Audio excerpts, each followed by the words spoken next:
Well, good morning, everybody. Welcome to the Underhood Show presented by Mel Hamblen Ford. My name is Phil Nightingale and Josh Profit. Josh, good morning. Good morning. Beautiful day out there in Cake Land. It is. It's sunny. Hey, I'm a little taller than you. You got to bring that chair up. Well, maybe just set up. Oh, maybe set up. Yeah. All right. I'll let you set I'll up. just sit up. All right. Hey, it's a call-in show, 316-462-3673. Anything ailing your car, tires, brakes, batteries, anything automobile racing world. We want to talk about that too. Take your calls and we get a great price package about over $150 for each and every car. Sorry, my nose is itching bad. Why? I don't know, but it is allergy season, I guess. 'Tis the season. All that dirt probably flying around. Well, there was a little dirt flying around last night, so that was kind of fun too. We'll get to talking about that here in a little bit too. But Josh, as always, for each and every caller, what they call in for and what they get for each question on the air. Okay. Is what? So we're gonna mail it out to you, but it's going to consist of the works, which is an oil change and tire rotation. We use Motorcraft oil and filter products here at Mel Hamblen Ford. We're also going to complete a multi-point inspection on that vehicle while it's here. Check over the brakes, tires, steering, suspension, all the safety-related components on it. You'll get yourself $10 to Mel's Diner, so you can get yourself something to eat and drink while you're here with us at the Big Corner. Complete nitrogen for your tires, so you get all the great benefits that nitrogen has to offer. And then a BG products package, which consists of a can of MOA or motor oil additive for your engine oil, and then 44K for your fuel system. Again, just getting that vehicle geared up and ready to go for that next 5,000 miles of driving. All right, let's get the phones ringing. That number comes right to the front desk. Tell the girls you want to get patched in the podcast. We'll get you on the air with your question or comment, whatever it might be. And again, anything ailing your car, tires, brakes, batteries, anything you don't understand, love to hear from you. Anyway, Josh, got a story for you. Okay. Just yesterday, over at Salt City Racing, got ready to fire up one of the water trucks, and guess what? Dead. Wouldn't start. So, wouldn't start. Deader in the door now. So I headed over to a local parts store and to pick up a pair of jumper cables. And as I'm walking into the parts store, guess what I see? I'm going to guess somebody's scanning something. There you go. Yeah. Guys walking out with a scanner.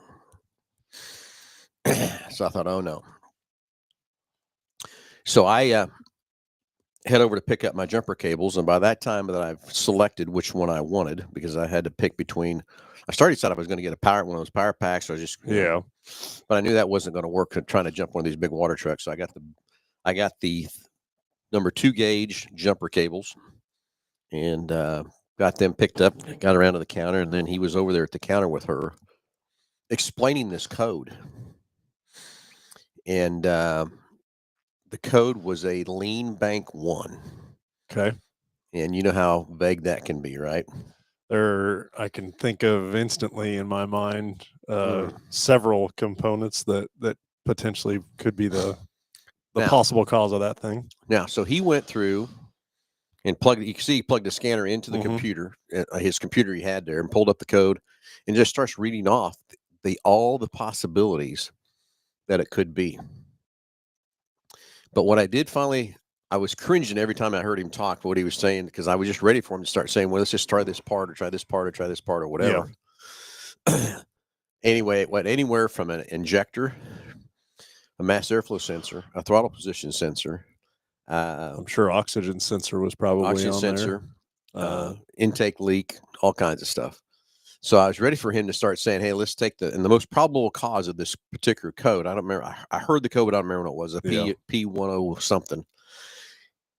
And I was ready for him to say, here's the most probable. Let's take that part and try it. And that's what I was ready to go. Yeah. And you know what he did? He said, you know what? I don't feel comfortable telling you what you need to do. You need to take this to repair shop and have some further diagnosis done. Very good. I almost want to go up and shake the guy's hand, but there's a long line and everything else like that too. But that reading codes is just a example of a sample of what's happening in your car. You still got to have a trouble tree to come down and work through that situation. But I'm going to tell you though, I bet if it was a code that actually described a code like a mass airflow or an oxygen sensor, I guarantee he would have sold him that part. Yeah. I got lucky and that might have fixed it. But again, it might not have fixed it either. Yeah, if it would have been a component directive part, I can understand that. Yeah, exactly. So we walked out of there and Nick and Alan looked at me and says, we could see you shaking, Phil. I said, well, I was. But I did have to commend the guy at the end. He finally said, you know what, you need to get this stuff repair shop. He did print everything off for her, handed her all the stuff, and out the door she went, and she walked out about the same time we did too. But as that car pulled away, okay, it was missing so bad. It was crazy. Okay, so bad. So then as she walked, I'm going to tell you, I tried to get a hold of her to tell her what she really needed to do with that car, but I couldn't get a hold, she's too far in front of me or whatever, but I could hear the car going. Yeah. And I promise you it had to have a check engine light flashing. And we all know from this show, if you've been listening, if the check engine light is flashing, do not drive it any further. Yeah. You got to stop. Because he's doing some very detrimental damage to other components and everything else. So the engine, the transmission, converters, all kind of stuff. Well, it's just going to be more expensive, right? Yeah. In the long run. But my next question would be is how long has she been driving that thing with the light on to get it to that point and that extent of the situation too. So that's my that's my story for today of a actual facts of what you see happening there. And everybody, if it was that easy to fix your cars, we wouldn't have all these trained technicians back there and spend the thousands of dollars we do on tools, training, and keeping these guys up to date and everything else from that part too. So yeah, that's honestly, I didn't think that's where that story was going to head. So no, I didn't. I tell you, I thought he was really going to try to sell her a mass airflow sensor because that's he kept hitting on that, hitting on that. And I do think like I said, it was a Vaco Bank One lean. Mm-hmm. I did remember hearing that. So I think it was a P101 or I can't remember what code it was, but I was ready for him to do that, to say, okay, let's start here. Let's see if this fixes it. But I can promise you after I hear that thing leaving there, it's got a big bad mess somewhere. There's something going on with it. No, mass airflow sensor was not going to fix that car. Well, and almost on at least once or twice a week, we get into situations of that people are either trying to do something themselves or have a technician that they know or a mechanic that they know trying to work on something. And, you get we've tried this, and this. I mean, I can think of one that happened just yesterday on a popping noise. And I mean, the list, we did struts, we've done control arms, we've done sway bar end links, we've done, the sway bar bushings. It was pretty long as to what the customer has tried in another route of avenue. And from my perspective is like, I'm not sure. So initially maybe you're trying to save some money, I guess, but I think of all the headache that you've been through, the times back and forth to the parts department, to get those components, the amount of effort that's been put on putting the wrong parts on there. Like, I just don't understand how you're heading that situation, so. Yep. All right. Anyway, just get the phones ringing 316-462-3673 from that part. So anyway, Ryan Green, good morning. Braden Stoner, hey, thanks for the beautiful track last night. Yeah, we got a track crew over there at Salt City that did a great job on that part too. And Daryl, I check all the things some way with tire sender. Daryl, not sure what you're saying there, buddy, but maybe we can get some more clarification. All right, Daryl, let's call in the show. Let's talk about what you're talking about. 316-462-3673. So anyway, I guess we can switch gears to Salt City. We had a great race last night. We had ASCS sprint cars over there. Those guys put on a great show. It was a great full car field. And then we had our stock cars, which has been our best class over there all year long. That's why we did a 2-day show with those guys. So and remember again, so like no points on any of this, right? No points. The ASCS is points. Okay. This is their national point series and stuff too. But the stock cars this is a fun race. Yeah. Just to go out and have some fun and that sort of thing. So last night with the stock cars, we did some heat races, and then we did 2 A qualifiers and locked in the top 8 cars for tonight for the A main that we're going to have here after the ASCS races. I don't know. We might run the stock cars first. We haven't decided exactly how we're going to do it from that part, but had some great races last night. The ASCS put on a great show. Whit Gastineau, I guess is how you would say, won the race, but him and Blake Hahn took off, and they were having a heck of a race up front there. Got into lap traffic and was trying to pass. And I talked to Whit after the race. I said, he couldn't get around that lap car. And I said, you didn't feel comfortable going high? He says, I just I didn't want to look like a fool and get up there and lose it. And I said, I get it. But I yeah. said, he said, I just didn't have the confidence to get there. But then he got lucky and got a caution. Oh, gotcha. So it went back through, and those guys still took off and had a hell of a race between the two of them and stuff. Yeah, just looking at your leaderboard, you were down to, I don't know, 5th or 6th before you even got anybody with Kansas in there. Oh, yeah. These guys have traveled all over. Yeah, you That's got awesome. Whit Gascon out of Moore, Oklahoma, Blake Hans, Sepulka, Oklahoma. Now, he's related to the guy, the Hans that have the Chili Bowl. Uh-huh. And then you got Sam Happerter Jr. out of Texas, Matt Covington out of Glenpool, Oklahoma. 5th was Austin Gossel out of Fort Collins. And now we finally get to 6th place with Jason Martin out of Liberal, Kansas. And then, of course, Zach Blurton out of Quinter, Kansas. And Zach Blurton won it last year, so we'll see what he can do tonight from that part, too. So a great field of cars from that part. Brady Baker coming out of Arkansas, and then Landon Britt out of Tennessee. And then, of course, Jordan Knight out of Wright, Kansas, which I call him out of Dodge City because he races a lot with us at Dodge City. Jeremy Campbell, our famous Wichita guy, finished 12th. And then Terry Esom out of Broken, Oklahoma. And then Jesse Pate out of Auburn, Kansas. And so on and on down through there from that part. So ended up having 21 cars, which is a great field of cars for those cars. And it still amazes me how good those cars sound, especially coming under that under the grandstand with that roof on there, where they echo off that building and stuff too. So great fun and time there. The stock cars, we had those 2A features.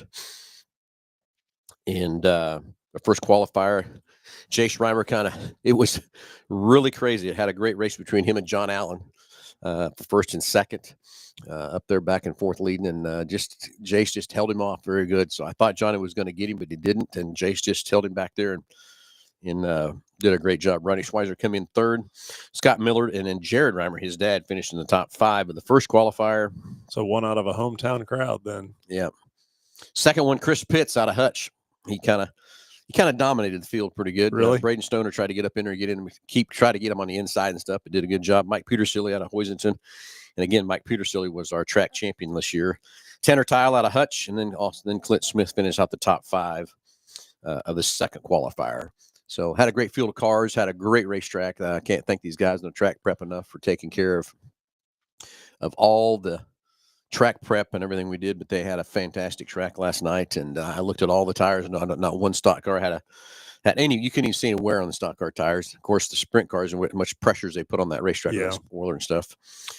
Still, the tires look very, very good from that part. I talked to top 3 of all of them, and they were all excited. And everybody's excited for tonight. It's going to be another fun race. So if you need something to do, please come over to the fairgrounds and jump on there and watch these ASCS 360 cars go. They're so fun. How many laps was features?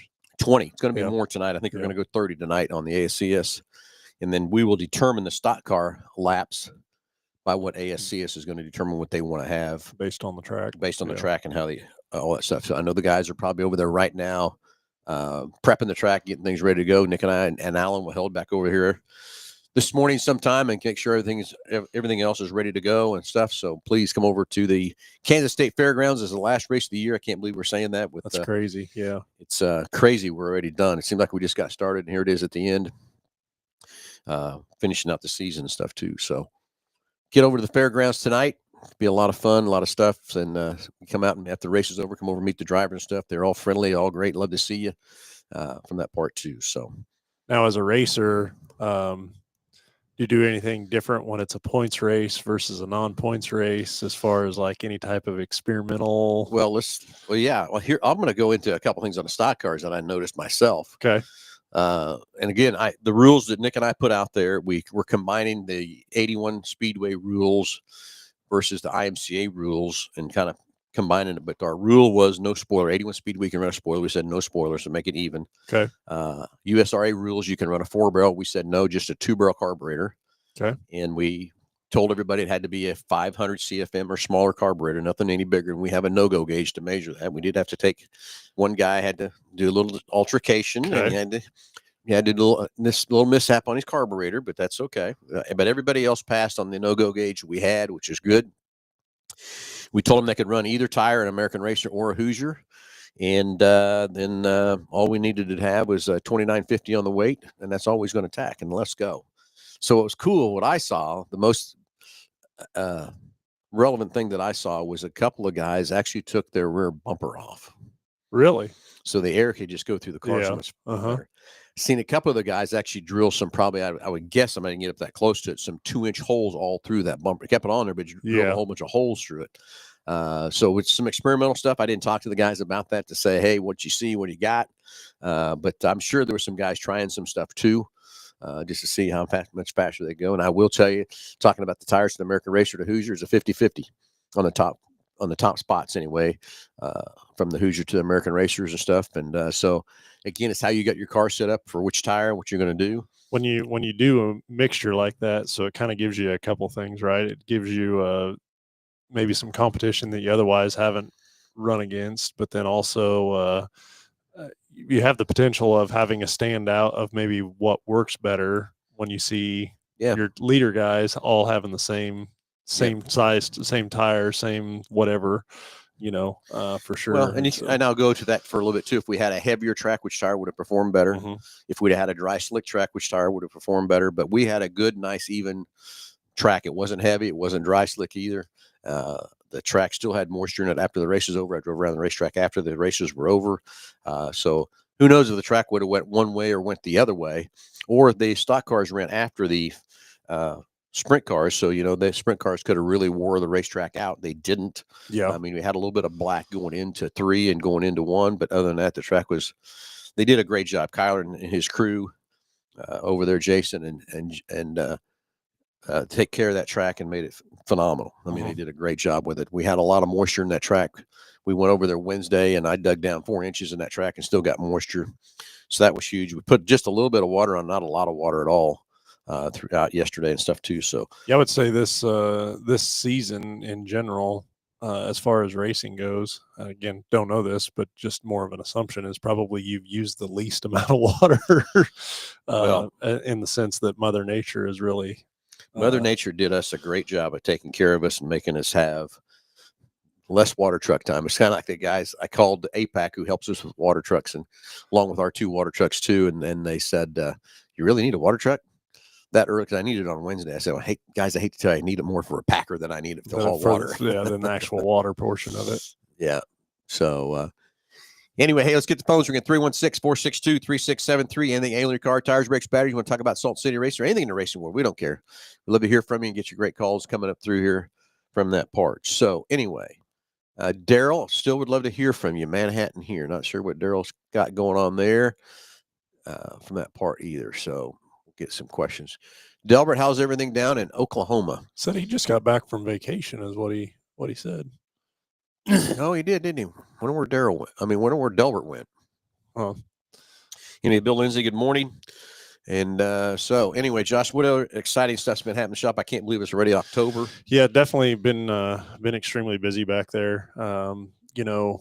Trying to schedule and coordinate everybody and get everybody in, coming off the tire sales, another thing that was very huge for us. And I think we're still trying to play catch up on getting, the people that we did the multi-point inspections on over that time that maybe had additional items that needed to be taken care of, and getting them back in as well has been huge. And it's just been very busy back there, which is a good thing. But also like being able to coordinate and getting people going and making sure that we're meeting the expectation of the customers, but then also prioritizing things so that we allow for when something happens, right? When something breaks, to be able to get people taken care of as well. Like you said, had a couple of different instances this week again of people that just are kind of putting multiple parts on things, trying to figure them out. And then for me, the not understanding the part of I'm gonna do this, I'm gonna do this, I'm gonna do this, I'm gonna do this, and then now it's like, okay, hold on, and I understand, especially when we're backed up, we're maybe a week or 2 backed up, and somebody having the need to have something done right now, but when you go through all that headache, it's like, okay, well, could we not have just coordinated this to get it taken care of when we were able to get to it? And think of the less headache that you would have had in doing that. And where I guess I'm going with that is just the complexity of these things anymore. You know, the person at home working in their garage, it's almost impossible. Like, I don't know how you would have so many things working against you. It's almost impossible to be able to do that, you know? 100% on that part. You know, the way these cars have gotten, and like you said, the technology that's in them, the computers that are in them. I mean, I remember back in mid '80s when they came out with one computer, and it was controlling about 10% of a carburetor to help keep emissions where they needed to be and that sort of thing. And now we got computers controlling everything. Well, and you can even let's dumb it down to the most simplest of repairs now anymore. You know, let's say it's something maybe extremely obvious as far as some type of mechanical repair, whatever that is, steering, suspension, you know, something along those lines. But you pull up a workshop manual anymore, and the number of like one-time use components that go along with that, you know, the engineering and designs that go into the bolts that are used for these components, and how they operate, the torque specifications, the you Yeah. know, just the complexity of that side of it. And I think of all the repairs that potentially could get done, and yeah, it works for you know, I can think of an instance now that I got involved with in another shop, putting timing components on an engine, you know. And now that is a pretty intrusive job, but if you go back and pull the workshop manual, and the list of one-time use components on that thing is extremely lengthy. And one of those bolts that is a one-time use bolt is the torque crankshaft bolt that holds the crankshaft pulley on, and it also you know, applies tension to the timing chain set on it. And we had one that came in that somebody else had put on, and they didn't replace that torque to yield bolt, and it had been months down the road from when the repair was made, but that bolt gave way, couldn't hold the torque, and then allowed that motor to come out of time. And the damage that it did additionally, like, yeah, it worked great for a couple months, but also, like, now the thousands of dollars that you had to go back in and um, pay additionally because, you know, the procedure wasn't followed, or and it wasn't that I don't think anybody did it intentionally, or they just didn't know. Yeah. You know. Yeah, it's got to be. That goes back to, you can't to, like I said back in my day, if you had a shop menu, you know what you're doing today. If you don't have your computer out, looking up every possible repair, reading that flow chart, reading that procedure on how to what to replace and how to replace it, you're out of luck. And you know, it takes dollars to buy that. To buy the information, I would call it, the shop manuals today that are online, to have the right information to do that job correctly. Even though you got a very smart technician doing the job correctly, thinks he's doing it okay. I mean, back in my day, man, we reused those bolts over and over and over again. Oh yeah. Okay. Yeah. But not today with the torque yield bolts we have and the way things are. It doesn't work that way. So now then, trying to decipher which one is and which one isn't. That's another chore in itself from that part. So we wonder why things cost so much, because we want to have all the thrills and all the funs and all the stuff. And then the flip side of that, though, too, is, I mean, these things go forever, right? Like, yeah, you know, you not to say that you can't have a mechanical breakdown, but, you know, statistically, the vehicles are going many more miles now than they ever have. They're way more reliable now than they ever were. And it really comes down to the maintenance side of things. And if you maintain it, it'll go, it'll drive. Yep. I think of repairs that were very commonly made. The other day, I was talking to somebody about a radiator, had a radiator leaking, and I can think, you know, the old brass or brass radiators, or, you know, and you'd take them out and go send them somewhere, have them repaired, have them boiled out. Like, now, to a radiator, unless you smack a deer, like, you really don't get into. Let's go back to that radiator.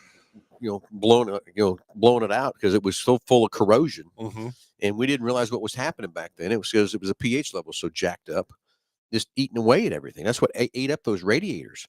It's still today, that same corrosion is still happening. And that's why we're checking pH that we never checked. We always just took the little syringe, put it down in there, sucked up a little bit of antifreeze, saw how many floats. Hey, we're good. No, oh, no, we're not. We drain a little out, pour half a gallon in to get our freeze point. Yeah. But those radiators would plug up so bad and overheat from corrosion, from pH. We had no idea that's what was going on. Well, I think, I mean, I don't know, even going further back than that is you get cars that overheat and okay, well, let's change the thermostat and put a cooler thermostat in it or whatever. Or take it out. Yeah, or take it out, you know, from that side. And now these things are running 210 degrees, It's you normal. know, and that's normal operation. Yep.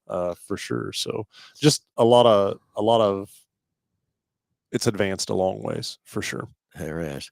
Delbert updated us here finally. We went to Manchester, Tennessee. We also went to the Lynchburg, Tennessee, to the Jack Daniels Distillery. Mm-hmm. How long did you spend in that distillery, Delbert? Sounds like me. I'd have been staying there quite a while if I was you. Stayed at the Broken Banjo RV Park. Got to say the Bronco Sport round trip, 27.8 miles to the gallon. Over 1,800 miles. That's pretty dang good. 27.8 miles to the gallon. Think about that back in the back in my vacation days, my mom and dad, we were getting 12 and 10, 13 miles to the gallon, blowing so much emissions out the back tailpipe. It was crazy. Yeah. Big old boats weighing more than 4 of those Bronco Sports weighed probably from that part. That Lynchburg, Tennessee deal is pretty cool. The town of Lynchburg, Tennessee, I think is like 100 residents, but they've got, I mean, there's a grocery store, a general store, a post office, all the kind of towns, and everything is Jack Daniels. Yeah. Like Jack Daniels has and owns every one of those entities for sure. I'm sure he does. Yeah. Of course, Jack's probably not alive no more. No, I can't imagine so. I just remember going out to one of those where they age the barrels. Oh, yeah. And it's huge barn. I'm guessing 7-8 stories, something like that. They've got several of them throughout the properties or whatever, and they're a long ways apart from each other. But they take you out there in a tour van and they shut the van off, and you got to walk like the last, I don't know, I'm going to probably over exaggerate this, but maybe quarter of a mile because the alcohol content and fumes in the air, they don't want it to ignite the deal. So you got to walk up there, and then they open up that door and man, it just like woo. Well, something I haven't ever done. Sound like maybe I need to get to Lynchburg, Tennessee. It's definitely interesting, but yeah, I thought that was very interesting when they said, okay, we're going to walk from here, just because they don't want the opportunity to ignite the. Makes sense. Ignite it. Makes sense very well. Hey, let's get the phones ringing. 316-462-3673. Love to hear from you. Anything ailing your cars, tires, brakes, batteries, anything from that part, anything in the racing world. Want to talk about Salt City? Anything at all. You get a great price package, about over $130 for each and every caller. Got the opportunity this week. Kelly and I went and talked to South High. We've got a very good working relationship with those guys down there, the instructors and the class down there, just about the automotive industry in general. You know, it's they had a pretty decent sized class, and it was very refreshing to see, you know, young individuals that were interested about the industry for sure, and being able to talk with them in regards to the industry, and just kind of answer some of their questions, and, you know, some of the things they were asking just about the industry. It's like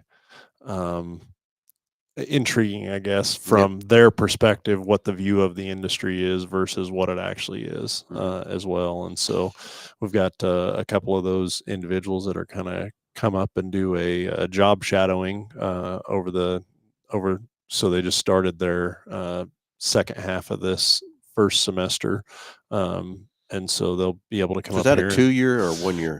So that's actually, so these guys were seniors, the group that we talked to this year. And so, but it's a 2-year program. Okay. Or, well, so actually through the high school, they can take the automotive class all 4 years. The first year is more of like a small engines type deal. And then the second year they get into general maintenance, and then kind of junior and senior year is more the automotive side of things. Gotcha. Program. So be very interesting to get those individuals up here and kind of help them. We need to have another contest with them. We had a couple of contests with What we did the works package, and then we did the Mountain Balance 4 tires. We did a tire program.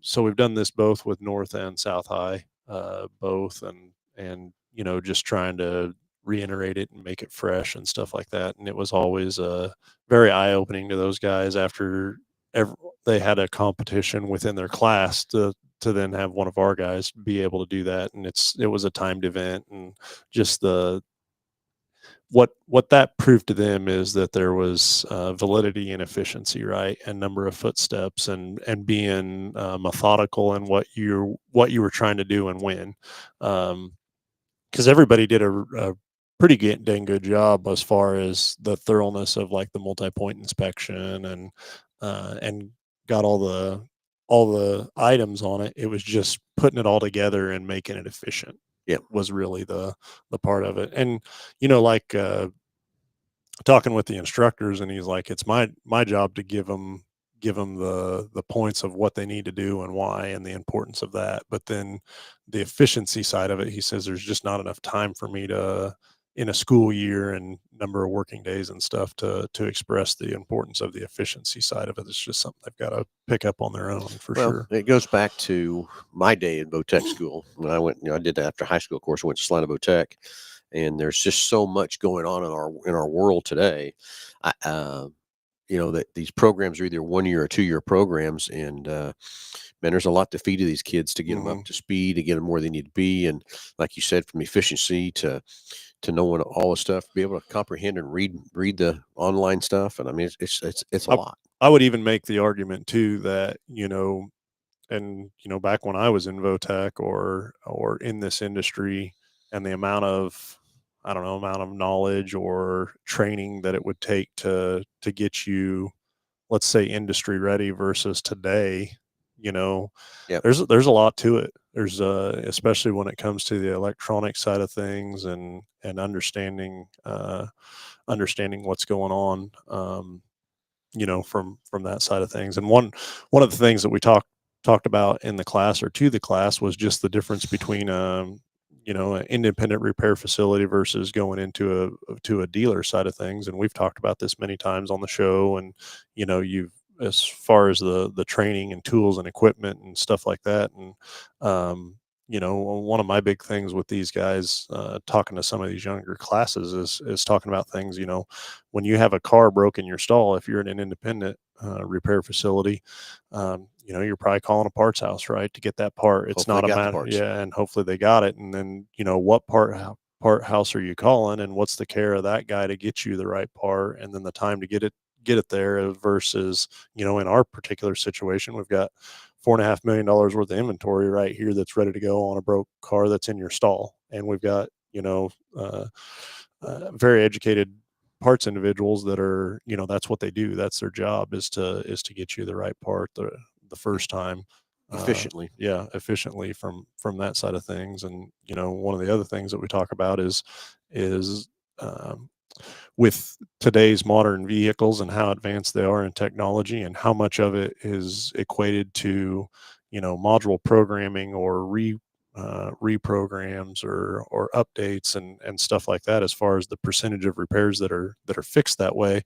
And I just could not imagine being in an independent environment or an aftermarket world where you don't have that at your disposal or fingertips. Like, how do you fix a vehicle? Yeah. Like I said, I went to the aftermarket world 1 year and realized I need to get right back into a dealership that fast. I mean, I saw there what it took, the training, the tools, getting the information, back, date myself, that was in the mid 80s. Mm-hmm. But, you could get away with it for a little while, but I knew I was young in my career. I knew where I needed to go. I knew what I wanted to do. And I knew I needed to get back in the dealership to get the right training and get the stuff too. But again, the next store that I went to promised me that stuff, but didn't deliver. And I was frustrated at that point, and I was almost ready to get out of the car business. And luckily I got a guy that saved me and got me into a store that would have the work, had the tools, and would train me. And that's when I knew, that's when I took off and became a very successful technician in this world today. But that's the same thing that has to happen today. The aftermarket world can't get you there. And think about, if I saw that in the mid 80s, think what it is like today. Yeah. The magnitude of that from that standpoint. So I know the world needs these independent repair shops. I just feel sorry for them being able to, what it costs them to run that place, what it costs them to do that. And that's also where some of this myth of the dealerships were so much higher than the independent worlds. And I've talked about that on many shows why that was years ago, but now it's almost flipping the other way around, because when you start looking at the efficiency side of things and the dollars that I see coming, because we get so many customers that live away from us or whatever, and have taken it to independent repair shops, and I see some of those repair bills or the invoices or the estimates they estimated up that are so far off base, it's crazy. Yeah. But again, that's where in this world of finding the right dealership that you have the relationship with, that's going to take care of you and help you become a great technician. And I think that you and Kelly have put together a phenomenal program that helps us with that quick lane down there to get them in the groove, get them moving. And how many guys have we moved up to? Oh yeah, all the way into the main shop now.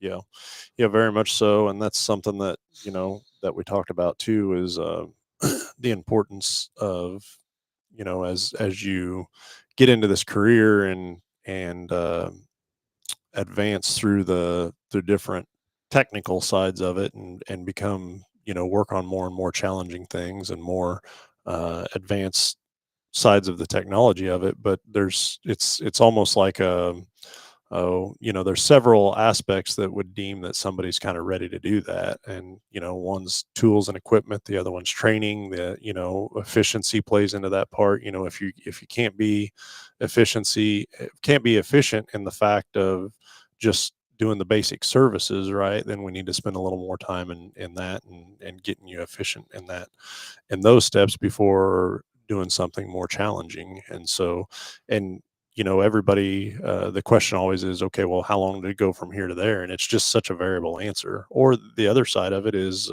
from our perspective, is, helping these guys get from, say, a entry level technician or an apprentice to a senior master.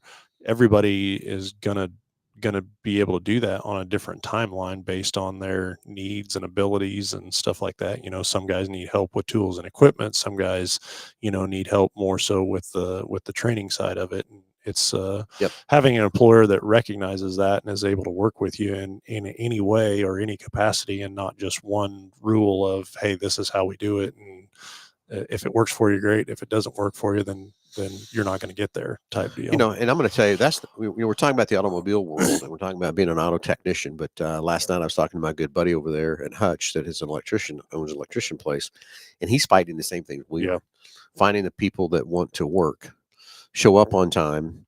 But being an electrician takes training too.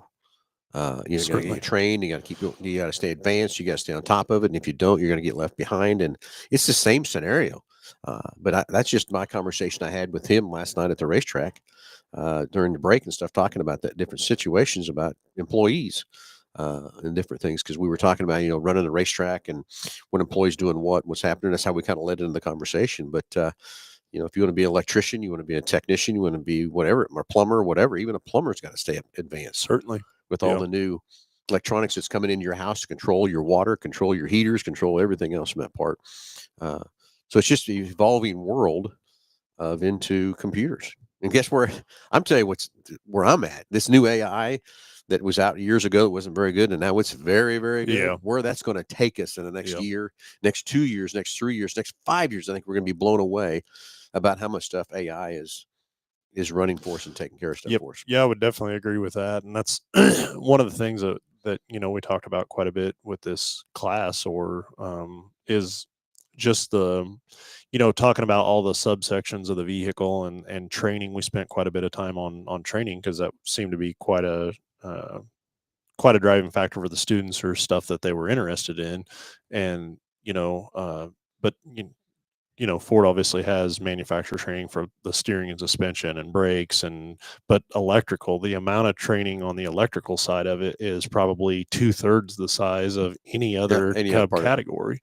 Yeah. And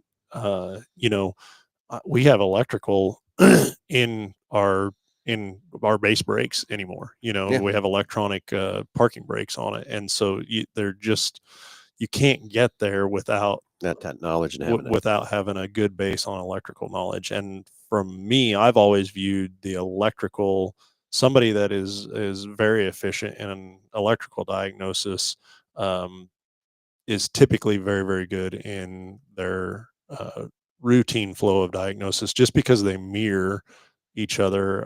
I feel or view so much, just because, the flow of diagnostics. And I can't tell you how many repairs that I've been involved in that was fixed just simply off of looking at an electrical diagram, right? And you say, okay, well, this isn't working, but I know I got this here and I got that there. Okay, it's got to be between here and there. And just having a good understanding of that. And then there's sometimes where you'll pull up, especially when you're talking a communication bus or something like that, and you look at it and it's just a plate of spaghettis, and it's like, it makes no sense. I don't know how it works. But the amount of confusion level that brings can be very huge, for sure. Well, we could dive into that topic for a long, long time, Josh. That's for sure. So anyway, everybody, it's an exciting time in the automobile world. Things are happening very well, evolving so well. But this AI is going to take us into the next level. That's unbelievable what it's going to do for us. I know. I was getting ready to say we were talking about AI in a sales meeting with the salespeople, and talking about what AI is going to do and everything. And this one salesperson said, "Hey, well, I think AI is going to replace us." And I said, "Hold on a minute. Can AI take a test drive? Can AI show all the feature benefits and advantages on the car? Can AI really sit down and figure out which car that customer needs? But can AI help us do some things in the automobile world? Yeah. Where it's going to evolve or what's going to happen, I have no idea. I remember when these things came out, and I said, not a smartphone, I said the flip phones come out, and I says, just wait. Within 5 years, when we carried a handheld computer in our hand, well, it was 2. Yeah, we had our first smartphone hanging in our hands. So where AI is going to take us, I don't know. It's going to blow us all away. Where it's going to take us, what it's going to do, that part. But if AI cannot replace a human, cannot do it. Well, and on the technical side, I mean, I think AI. So the conversation of AI and the ability for a computer or a piece of diagnostic equipment to ever have the ability to completely be able to diagnose and fix a vehicle, I don't think will ever happen. Can AI going to be a help a technician diagnose a car? Yeah, I think it is. I mean, you have that now, and in the example that what you were talking about with the individual going to the aftermarket parts store and having their vehicle scanned, right? So they scan it, they put that code into typically probably a software that they've purchased that out of all the repairs in their network with this code, this is statistically the most probable repair for it. And so they're just doing it in numbers. But I'm here to tell you, I've been involved in a lot of situations that there's numbers never would have got it fixed. I can think of chasing I don't even remember what the heck it was I was chasing, but I chased it for a long time, and it happened to be a little pinhole in a wiring harness that, and the odds of that being the number one cause, no, AI is not going to fix that for you. They're never going to get there, and so do I think it's a huge tool and a great benefit? I do, but I also believe that the people that understand that it's just a aiding tool and not an answer are going to be far more advanced with it than the people that are using it for an answer. True. Well, anyway, hey, Josh, we're kind of running out of time already this morning. Kyler Fetters, good morning, Kyler. Glad you're up and about, buddy. We got another exciting night at Salt City with the, hey, looks like we got Kyler calling in. Let's get Kyler on the phone here. I'm sure Kyler wants to talk about night 2 of the Salt City Racing ASCS race at the Kansas State Fairgrounds, and also the stock cars that put on a great show last night. So let's get Kyler patched in here and see what's on Kyler's mind this morning. It was kind of a good night. We got done about 10:30, which was great. But I will tell you, Josh, it was very weird last night. And not having a race car of my own what I was at that racetrack. Yeah. Nick and I looked at each other like, dang. What do we do? It was a much more easier night for Nick and I from that part too, taking care of the races and make sure everything was running the way it needed to run and stuff too. So what do I do with my hands? Something like that, right? So we'll see what's on Kyler's mind here this morning, and hopefully we can get him patched in here. What time do they kick off tonight? Gates pits open at 3, gates open at 5, and racing starts at 7:30. So really, I would be if I was somebody coming to watch, I would probably be in the stands around 6:30 or so. So you can check out all the hot laps and all the stuff that's going to be kicking off there too. And of course, qualifying will kick off too for the ASCS because they're running another complete show tonight too. So very good. Well, excuse me. Let's go to the phones and talk to Kyler. Good morning. Hey guys, how are you? Perfect. You're up awful early, Kyler. Did you know that it's daylight this time of day? Every day. It is? Yeah, It's not just normal, yeah, it's like a freak thing that happens. Yeah. Not just special today, buddy. What a race last night, huh? In that stock car? Yeah, we had some good stock car races. That one heat race we had to really go back and figure out how they finished. Now, there's 4 of them come across that finish line. Any one of them could have won that race.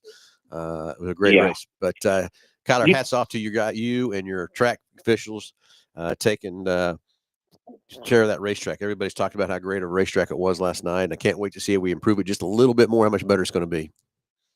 Yeah, and night 2 is always a little bit better, and I've talked with ASCS officials, and I still think we should have probably ran those 2 stock car qualifier features before the sprint cars.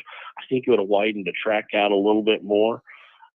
Maybe blew it off, but I'll tell you what, she was smooth, she was hard.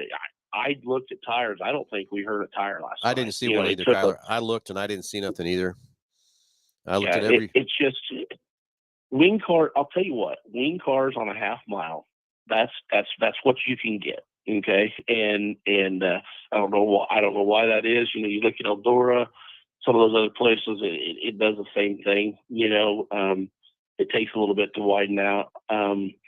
But I think tonight I talked to Cody, and we're going to run that stock car feature first. And I think you're going to see a lot wider of a racetrack for the sprint cars. But we couldn't get any wider with the stock cars. Them guys were 2 and 3 wide. It's crazy how. Yeah, and they did a lot of passing on the second groove, not the first groove. Well, and I'll tell you, you hate to say this, but the track was almost too good for sprint cars because they got out there and they were hammered down, man. And we set 2 track records last night. I think it was Sam Hayfrey picked up the track record first in qualifying, and then Whit Gastineau picked it up and beat it again through qualifying. So they were zinging. Yeah, it was those 360 cars. I can't get over how much different they sound than a 305. I didn't really think there'd be that much difference, but of course, I think the grandstand set and that roof over that thing has a lot to do with it too. It was during qualifying. I went up to the flag stand and stood up there for just a minute. Phil, you need to go up there tonight and check that out. All right. A couple laps during qualifying. I'll tell you what, they're going so fast to rip the sign off the flag stand. Yeah, but we're going to blame that either. We're going to blame that either on the speed or Nick, one of the two. No. I'm almost certain I know who mounted that sign up there. It was Nick. Nick did it yesterday. So Nick felt terrible, I would tell you that. But it was probably good. Probably about the ultimate time for a caution, though. Let's put it that way. Well, it was, and I'll tell you that just the standing up there and feeling the air coming off the wings, you got to do it tonight. It's unreal. Well, I stood there for the first. What would have been? Oh, the pole dash. And so just 6 of them out there, and I was underneath the flag stand, standing back about 4 feet. In the rush of wind that comes by as those guys go by, it's unbelievable. That was just 6 cars, let alone putting 21 of them out there. Oh yeah, it's pretty crazy, but I think we're learning that racetrack, and we're finding out what we can do with it, and it's getting better and better each time. And I think until we get some different soil on there, that's unfortunately what we're going to have to deal with. That silt on that thing, but we're learning. We're learning unless we can find out a new trick to get rid of that. But I'll tell you what, I'm excited for tonight.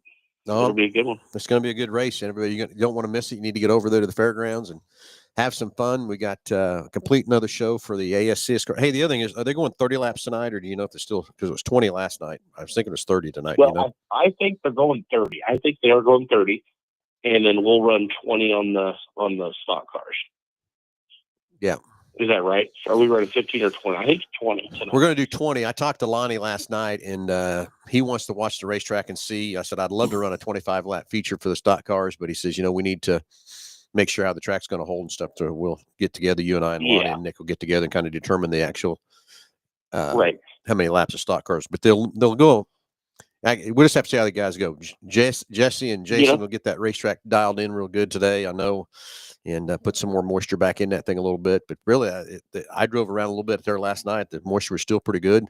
Just had that little bit of black entered in 3 and 1, but other than that, the track was perfect, nice and smooth. That's what everybody said, nice and smooth. Yeah, no, and that's important. And then I also noticed the crowd. It started out, I felt like kind of light.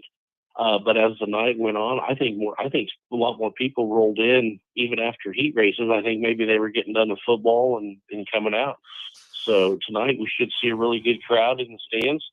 It was funny. Somebody mentioned we had homecoming this way, homecoming that way. We had 3 home games. We had Hutch, Nickerson, and Bueller, all within a 10-mile radius of us. That's hurt.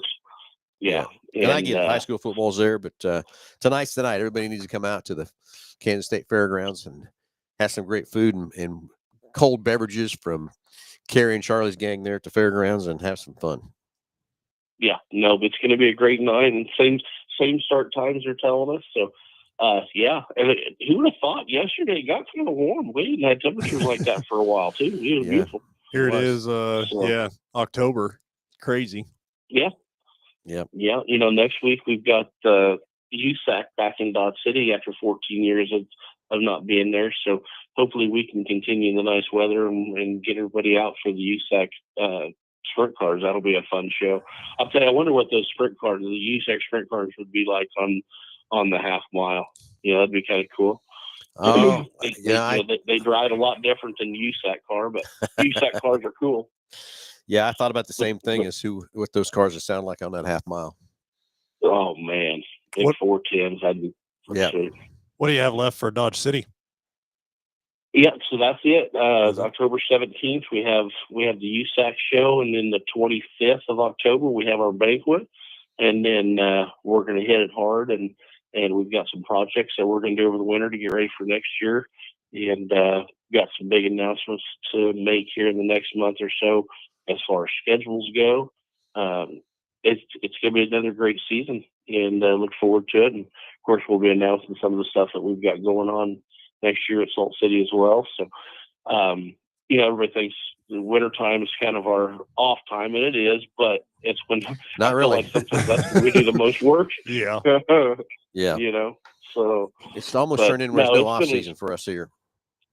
What? It's almost turned into where there's no off season. Right. Yeah. Yeah. And that makes it tough.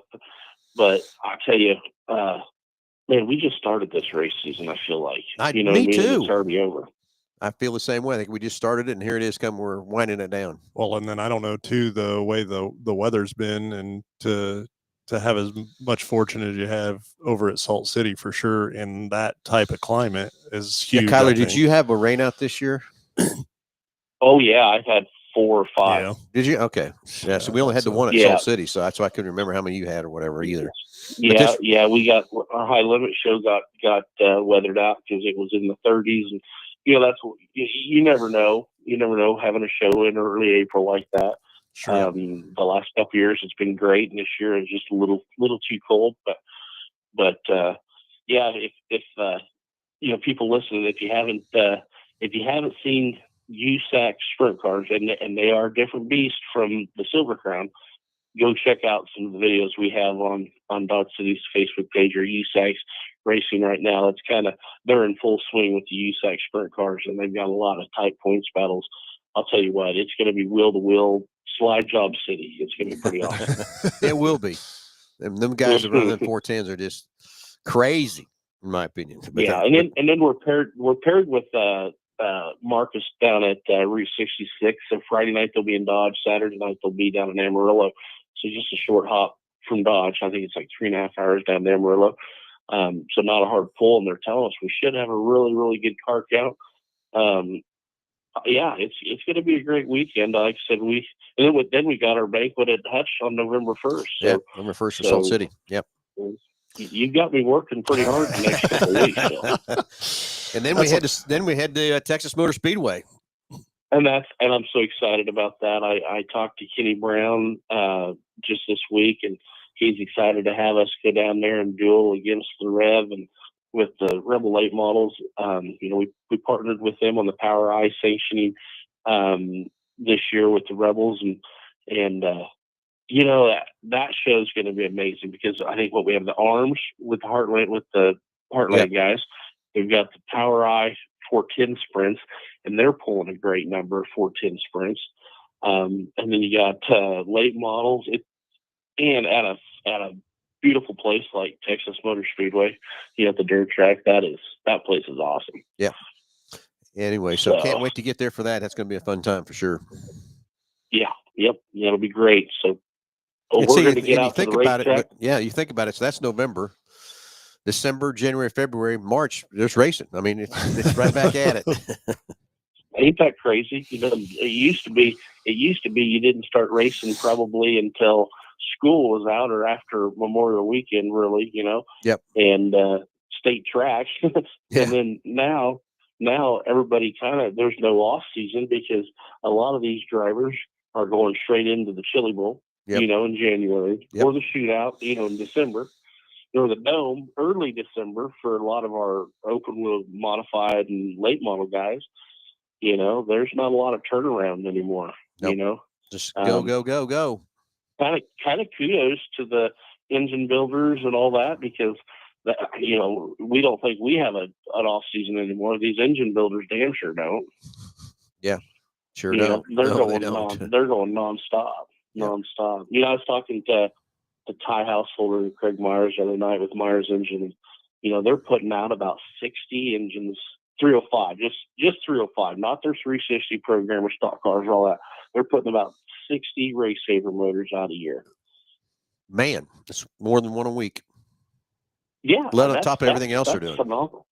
And they do everything, but I'm like that's phenomenal, and I feel like we see our car counts kind of declining a little bit in as where they were 20 years ago, but with that number of motors going out, where are they all at? We're spread out through all the whole United States, Yeah. But, no, I'll tell you what. I kudos to those stock car guys. They came out in droves this year to Salt City. They did, and they put on a great show every week, in every race. I mean, and they put on a great show last night too. I really want to tailor that next year to the stock car guys at here in Dodge because I really think they put on one of the best shows in racing. Like they do. Yep. And last night, I will tell you, they drove clean. They did. We didn't. I don't think we had one. We had a couple cautions for some spin out stuff, but we didn't have any cars tore up or anything. One of the guys I was impressed with, and I'm going to get his name wrong. Tanner Tile, am I saying that right? Mm-hmm.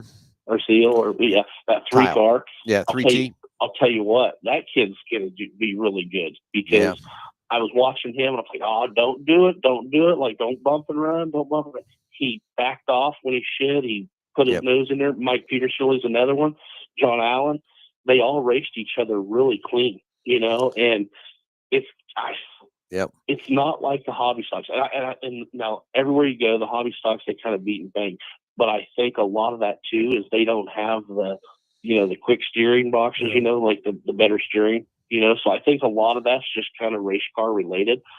But these guys, man, they are respectful. They brake when they should, but they still make it some darn good wheel-to-wheel racing. Yeah, all those guys, pretty much every one of those guys were very respectful of each other's cars and drove clean and they were in all the races. It was really good. There could have been some tore up cars and trying to beat and bang on each other, but they didn't. I think everybody's respectful of that part. And it's kind of like I told Jake and Dakota Sproul, when those guys raced together in the modifieds, I mean, those guys could race door to door. And I don't think I ever seen Jake and Dakota Sproul ever hit each other, but whoever finished first or second, they get out and high five each other and go on. And it's kind of like Peter Silly and Tanner Tile. They can race side by side, not touch each other, and have respect. And we're pointing those two guys out, but it's that whole stock car class has done a great job this year. It really is. Of respecting each other and playing nice. Yeah. I'll address last night. We had DQ'd somebody on the skills, and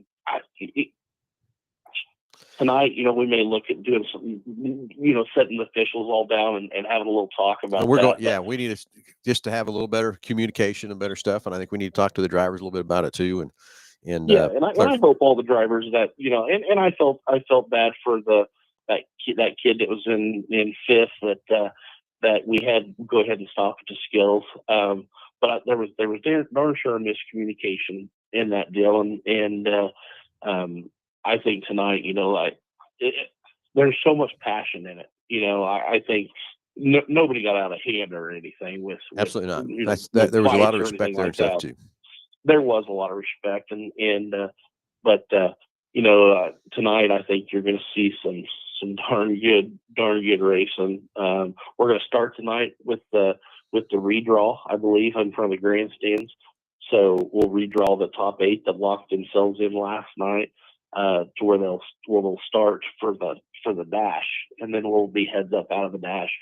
So there's 8 good cars going into that dash tonight. That's going to be a little feature in its own. I guarantee you. It will be. That ain't going to be a single file race. Yeah, it will be a great race. Yeah. Those guys, they are so even in that class. It blows me away. Yep, 100%. I wish we could get our late models to where they were as even across the board as our stock car division is. You know what I mean? Yeah. Because they're so even, and didn't we have a mixture of some cars last night between some of the IMCA stuff and some of the other superstars? Before you got on the show, I looked at the tires and it was a 50-50 split between American Racer and Hoosiers on both features, both of them 50-50. So that's good to see too, that both tires are comparable and compatible and everything else. And I had a couple guys tell me when they race Salina, and when they go to 81, they leave the Hoosiers on. They don't switch over to the American Racers, and they're still competitive. So that's great that those two tires can be that competitive with that class. Yeah, no, and that's great. That's kind of what it was designed to be. Those stock car being that level playing field. Of course, as anything, everything gets out of hand when it comes to racing. But I think that was pretty level playing field last night. So hopefully we can pick up a couple more stock cars being Saturday. And just make it even better. Exactly. Well, anyway, Kyler, we're out of time, buddy. We need to. All right. Well, thank you guys for taking the time to talk with me. Thanks for being on here with us this morning. Let's have a great race tonight. Everybody, get your fans, get your family, get your neighbor, get your friends, whoever, over to the Kansas State Fairgrounds. Let's go have some fun. It's the last race of the year for 2025. I can't believe I'm saying that already. Kyler, I know your guys are working on the track, getting it prepped up, ready to go. They did a fantastic, Jason and Jesse last night. And I can't think of the young man there that also is helping putting the track together. I know you worked hard on early in the week with the grader stuff too, but I know they're probably working on it right now to have us another great racing surface over there and stuff too. So yep. So, everybody get over appreciate you guys. Yep, appreciate you too, Kyler. Let's have a great night. Let's have a lot of fun. Everybody get to the fairgrounds and let's watch this last race. See you guys. Have a great day, everybody. We'll see you over at the Kansas State Fairgrounds. Everybody have a great Saturday.